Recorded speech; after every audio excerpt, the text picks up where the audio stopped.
G'day, it's Brenton from Lantheria here, and in this video what I'd like to do is show you a little bit about my photography post-processing workflow. This is a video that I haven't scripted, I haven't prepared anything for this, I have not looked at this photo yet, so you're going to see every creative decision that I make when I make it. And you'll see how I turn this photo into this. So let's go ahead and get started. As you can see here, I use Adobe Lightroom for my photography, my collections, and all my post-processing and editing and that sort of thing. It's a fantastic program. I really enjoy using it. I do like the fact that it comes with free web space, which is where my my portfolio website is hosted. There are other options like photography. There's Capture One, and there's a few others that I'm sure are out there, but Lightroom is the one that I use. So I will take you through every step of the way in editing this photo. This is a photo that I took on a recent trip to Sydney. Specifically, I was in Newcastle when I took this one, on the Stockton side of the river, on the beach up there. As you can see, it's reasonably well exposed, maybe a little bit bright, but we'll look at that. I like the framing of it. I like the fact that there's a little bit of separation focus-wise, so I think it's something that's worth working with. So I'll take you through every step that I go through, starting with our lens corrections. So basically what I want to do is make sure that my lens has been accounted for with respect to distortion and that sort of thing. This is something that Lightroom always turns on, but I do like to eyeball it just to make sure that it is in fact there. As you can see, it is. Enable Profile Corrections is turned on. You can see that if I turn that off, there is a little bit of barrel distortion there, as well as a little bit of vignetting in the corners. So Lightroom corrects for that using the appropriate profile for the lens that I took this photo with. As you can see, I took it using my 70-200 telephoto zoom.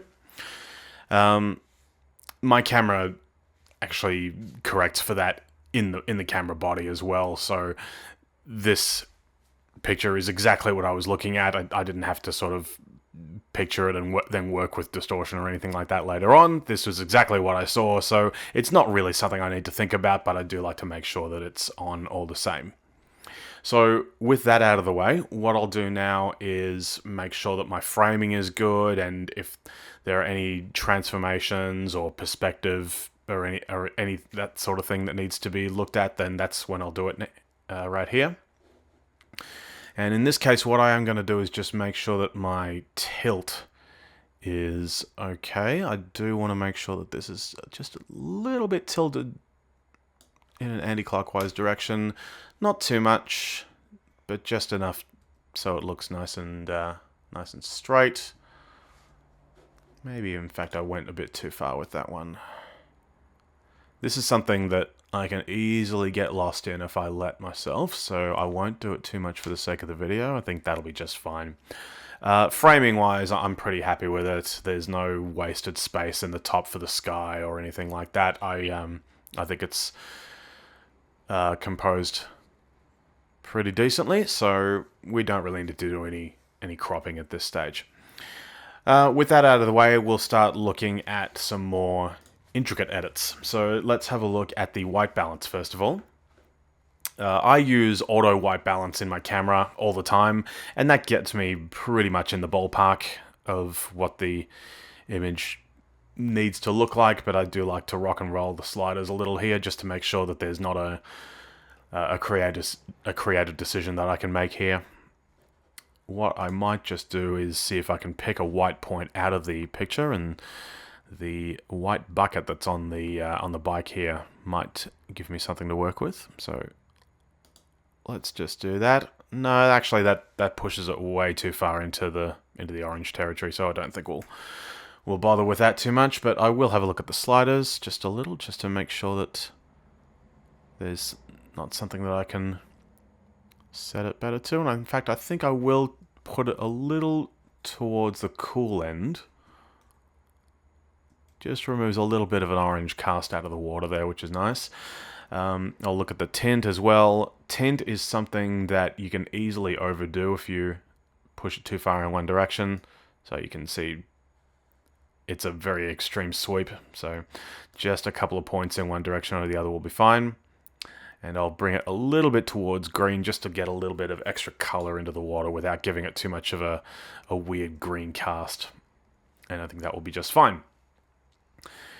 Next step is to look at the overall exposure of the image. And to do this, what I always do is I go to black and white when judging exposures. And there's two reasons that I do this. The first reason is to decide whether or not the image wants to be in black and white. This is the point that I'll make that decision now. In this case, I don't really know that I want to keep this one in black and white. I do like the colors that were in it in the first place, so we'll go back to color once I'm done with the exposure settings. But the other reason that I do this at this stage is to make my decisions easier when setting the exposure. The colors in the image can really sort of throw off what I'm looking at in terms of exposure, so taking the color out of the equation really just helps me to make decisions that are, I guess, more neutral, for lack of a better term.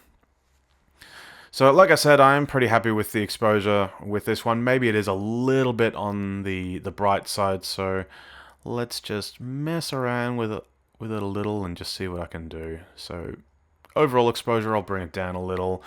And with the highlights and shadows, what I'll do is try and sort of bunch those into the middle of the histogram here to recover those and make sure there isn't any lost detail. You can see that when I start bringing the highlights down, and I can bring the highlights down pretty far without making the image look too unnatural, but you can see, especially in the sand here, it does recover a lot of detail. So we'll just put that around there. Shadows as well, I can afford to bring those up a fair way. You can see in the bike, there's a lot of stuff in the darker areas here that just get recovered without making things look too strange. Next step is the contrast of the image. So now that I've recovered the highlights and shadows and bunched them into the middle of the histogram, that does hurt the overall contrast of the image. So we recover that at this stage using the tone curve and a couple of other things. One thing that I don't do is I almost never use the contrast slider. As you can see, it's very much a blunt instrument. In terms of the changes that it makes, it's far too dramatic, and I find that if I'm using the contrast slider a lot, then that clues me in that there's something else that I can fix using a more nuanced control. So I'll leave that alone, and instead what I'll do is I'll look at the tone curve instead. And basically what I do here is set a bit of an S-curve to recover some of those details. So you can see that that does a lot of what the contrast slider was doing, but in a much less dramatic way. It's a much more controllable way of doing things.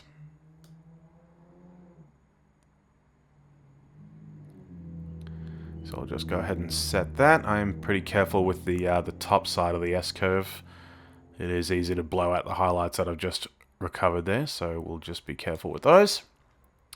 So that's my tone curve set. What I'll also do is look at the dehaze slider as well, which is a really great way of improving contrast without making the entire image look too crazy. You can see that that is just bringing a little bit more detail into the water there. Once I go back to color, you'll find that that has probably made the sky look a little bit unnatural, but that's okay. We're going to look at the color settings a little bit later on and recover it that way. I might also use the clarity slider from time to time. This is something that I don't like to use too much of. It can create a lot of unnatural detail. So you can see if I go too far, it just makes the water look very strange. But sometimes it can help with adding just a couple of extra points of contrast into the image. But with this one, I don't think we need it.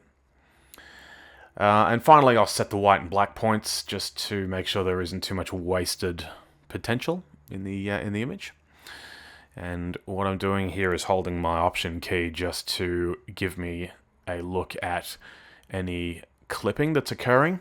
You can see all these sort of white bits in the image. Those are where the whites are starting to clip. So I don't want to go too far beyond that. And you can see if I start going too far, it just starts clipping the whites quite dramatically, and going back to the main image looks just completely blown out. So we don't want to do that. We just want to set it in such a way that it's nice and punchy without being too ridiculous. And I think that'll be just fine. And I'll do the same for the black point as well. The blacks I can probably afford to crush a little more. Particularly in the bike, you can see there are a lot of black areas, so we don't really need to worry too much about losing that detail.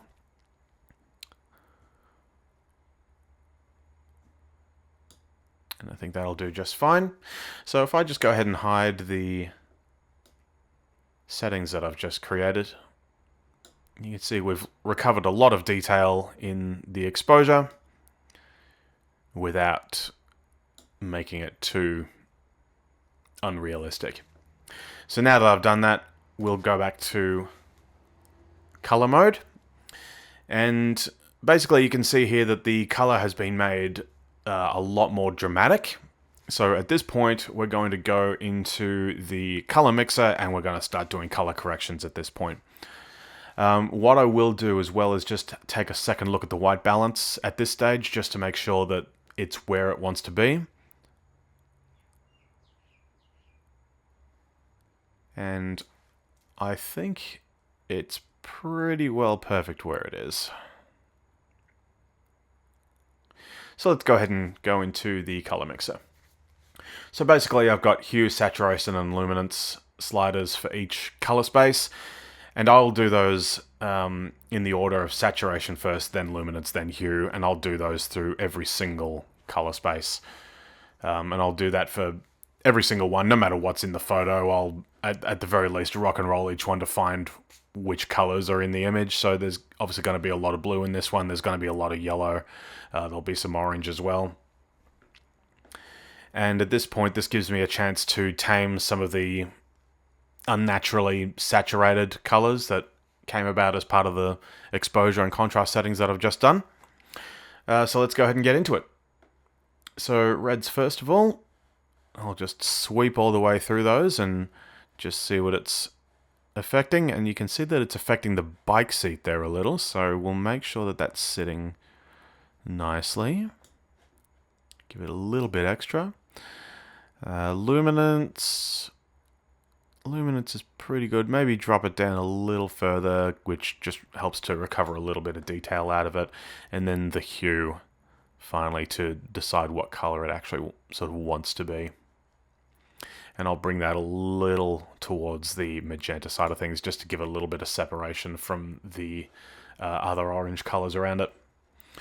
And we'll just go ahead and do that for all of the other color spaces. Look at the oranges.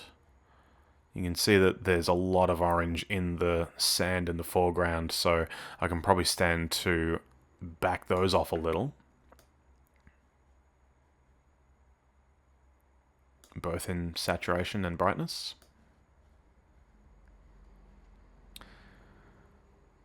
Probably doesn't need a lot of color shifting though, so we'll just leave that not too far off center.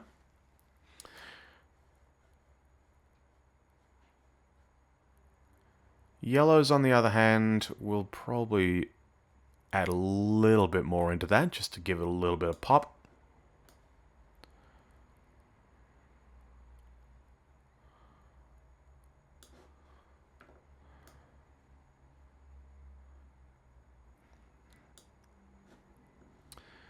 Okay, green's probably not going to be... Maybe there's a little bit of green in the water here, so we'll see what that does. Yeah, there's a little bit of green just in the shallows there, so we'll make sure those are happening. Maybe bring them down a little, which just helps create a little bit more detail in the darker parts of the water, particularly here and that sort of thing.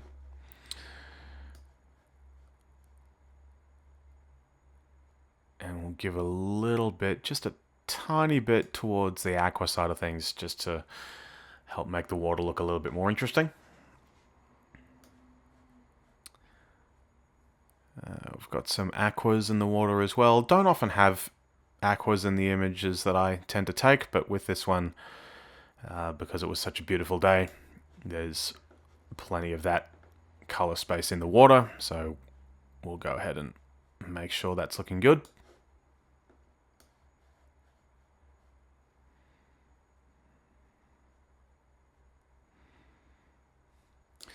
And blues, now this is obviously going to hit the sky and the rest of the water at the same time, so this is something that I'll need to be a little bit careful with, and probably look at doing some selective edits a little bit later on as well, if it affects one too much to the detriment of the other.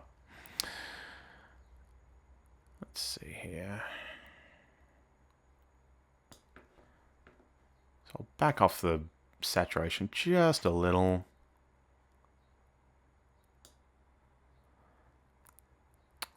That's probably a little bit too dark. So let's just rock and roll this whole thing until we find where it wants to be.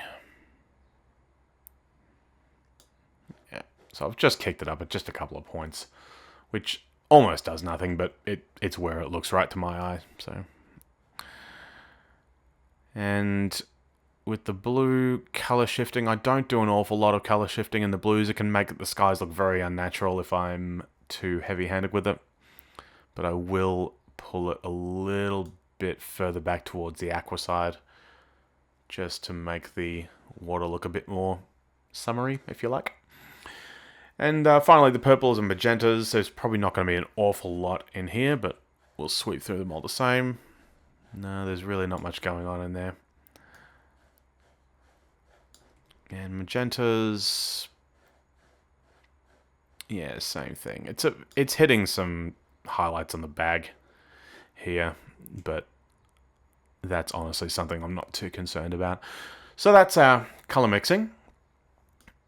So if we just take that away, you can see that that's just made things just pop just a little more, just help tame some of the more blown out highlights that resulted from my earlier changes. So there we go. What I've also got is the color grading, but I don't use this unless I'm doing a black and white image. Let me go ahead and show you an example here of one that I finished doing just before. So this is also on the river in Newcastle, and you can see on the color grading here, if I take that away, we just have pure straight black and white. So what I do with my black and whites is I use the color grading to just bring a little bit of tone to the image. And what I'll do there is I'll tend to set a different color each for the shadows, midtones, and highlights, depending on the natural color of where that stuff is occurring. So if the highlights are blue in nature, so big blue sky, then I'll set the highlights to blue and sort of dial them in from there, just to make the image look a bit natural. But we're not looking at that image, we're looking at this one, and this one is not black and white, so we are not going to do any further color grading at this point. The next step is selective edits, dodging and burning, and any more specific edits that I want to do to parts of the image. I will always start this off by setting a little bit of vignetting, even if just a little, just to give a little bit of interest. And you can see that this is actually making the left side of the image go dark quite quickly, so I'm really not going to set a lot here.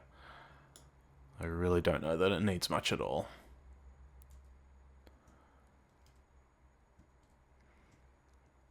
Yeah, I think that'll be just fine. At this point, what I'll do is I'll just look at the image from a distance, and if there's any part of it that is just screaming out that it needs to be darker or lighter, or needs to be color corrected or anything like that, this is when I'll do it. And looking at this one, there really isn't much that needs doing here. Certainly looking at the thumbnail, it looks nice and even across the entire image. The vignetting that I've just applied in the top left and right corners has made the sky look maybe a little bit unnatural, so maybe we can do something with that, make the sky look just a little bit more even across the whole thing. So what I'll do is I'll just apply a gradient and dial that in. Yeah, you can see in the thumbnail here, that's just helped the color of the sky just look a little bit more even. If I take it away, you can see that the effect is a lot more pronounced, which looks a bit strange. So adding that there just helps that along a little. And I'll just give that a name.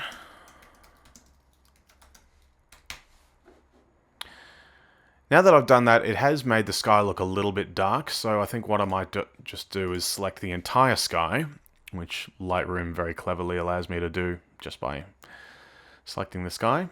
There's a rather little nifty AI thing. And I'll just bring the entire thing up just a little.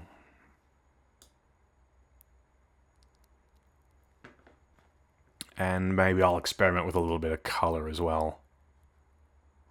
Maybe add a little bit more saturation to it. Change the color shift just a tiny bit. That just makes it look a little bit bluer. Which, because I will have shot this image using a polarizing filter, that does tend to make the sky look a little bit grayer if I'm not careful. So doing an edit like this sort of helps to recover it that way. You can see if I take that away, yeah, it just looks a lot duller. So having that there makes it look quite nice. And I'll give that one a name as well, just so I can keep track of what I'm doing. With some of these images that I do, I can end up with 6 or 7 masks. So definitely want to keep track of them using names to remember what each one of them is doing. Otherwise, I will very much get lost. Looking at this, I don't know that there's too much more selective editing that I want to do. Maybe I'll have a look at the sand here as well, just as an experiment. We'll see what it looks like. So let's go ahead and draw a gradient on the sand and bring that down a little. That actually looks better than I had thought it might have been, so maybe just take that down a little. That actually isn't too bad at all. That helps the bike to pop out a little more.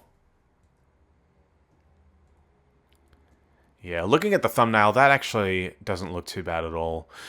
My philosophy with adding masks like this is to set them in such a way that if you take them away, the image just all of a sudden looks very weird. And looking at this, particularly in the thumbnail in the top left-hand corner here, taking that away does tend to make the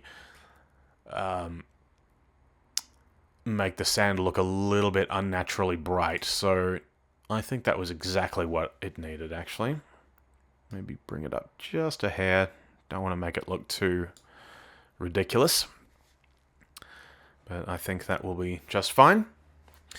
And we'll just do a comparison with what it looked like originally. And take all the masks away all in one go. I'll just give this one a name first. So if I take all those away, yeah, you can see that has added a lot more interest to the image. And if I take away all of my changes in one go, yeah, you can see that it's made the image a lot more interesting.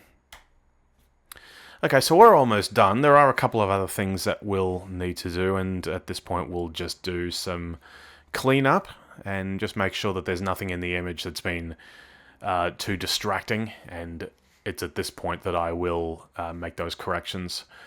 Looking at this, there really isn't an awful lot going on that is distracting from the eye. Maybe this leaf down the very bottom here.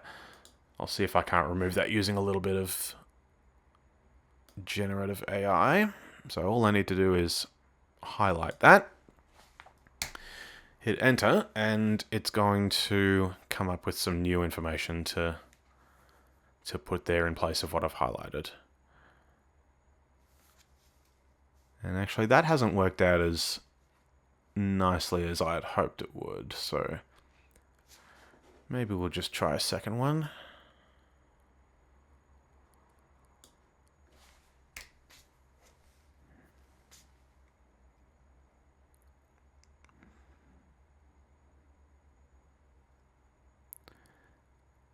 Yeah, that's turned out nicer. Yeah, so that's sort of... It's grabbing my eye unnecessarily, so making tiny little edits like that really doesn't bother me too much. Obviously, if I was throwing this into Photoshop and getting surgical with it, that's another thing. But with little cleanups like that, removing dust and scratches and little bits of rubbish and that sort of thing really doesn't bother me at all. At this point, what I do want to do is make sure that my AI masks have been updated, because I used AI to detect the sky automatically. The fact that I've now done a cleanup on this image has thrown those out of whack, and you can see that that's indicated here with a red dot. So all I need to do is just right click that and go update AI masks, and that will make sure that those are working properly. Okay, so at this point, let's just quickly recap. I've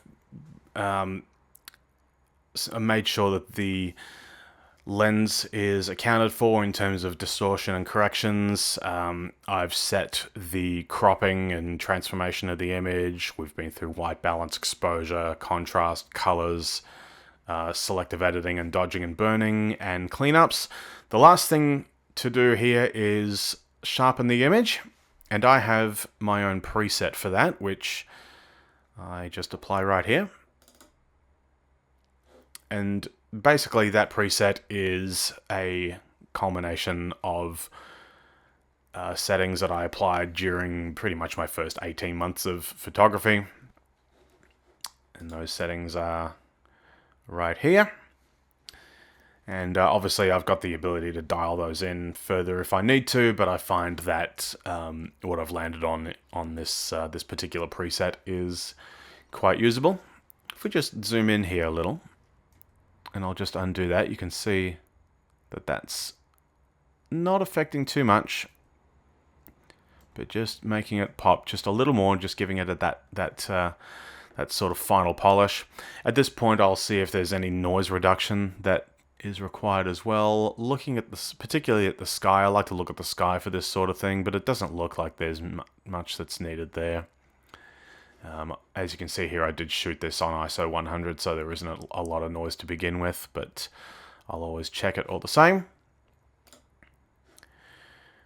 So that's pretty much it. So once again, to recap, that is what the image looked like before,